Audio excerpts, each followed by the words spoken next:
Okay. Alright.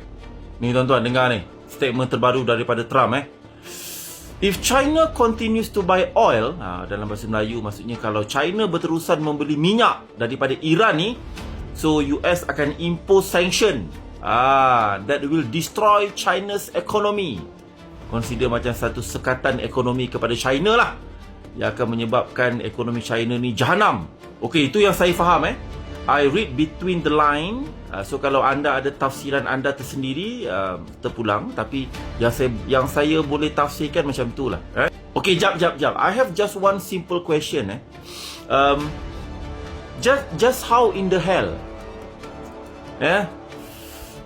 US nak jahanamkan ekonomi China? Tu soalan dia, paling penting tu. Kena jawab tu. Sekali lagi saya ulang. Bagaimana cara US nak jahanamkan ekonomi China? Boleh tak bagi some blueprint ke? Bagi satu rangka strategi yang holistik ke? Ada framework ke? Ada proper written planning? Just anything lah. Sebab saya rasa macam terbalik Macam China je yang boleh jahanamkan ekonomi Bukan ke major big player kan, giant company from US, diorang set up kilang dekat China due to low labor cost. iPhone, Apple kan, Tesla. Oi, China kalau haramkan kilang-kilang Amerika ni, nak macam mana US? Dia nak buka kilang kat mana?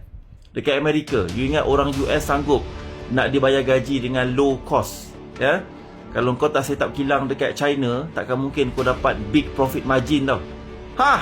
Tapi China peduli apa tuan-tuan? Pada dia lantak lah.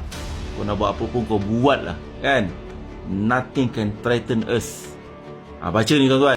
China plans to sign arms deal with Iran to provide it missiles. Ambil kau.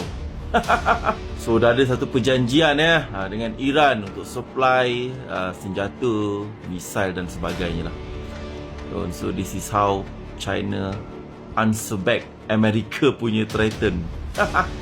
Again, before I end my videos, I just wanted to make some declaration. Currently US is in a very desperate move, right? And their only hope is to ensure that all Iran's allies, including this China lah, right, to not giving full support lah to Iran kan. That's the only way on how US can or be able to do a major sanction on Iran economy. Saya pening lah tuan-tuan. Saya menanti sangat saat di mana Amerika akan admit that they are losing. Itu je kot. Bye-bye.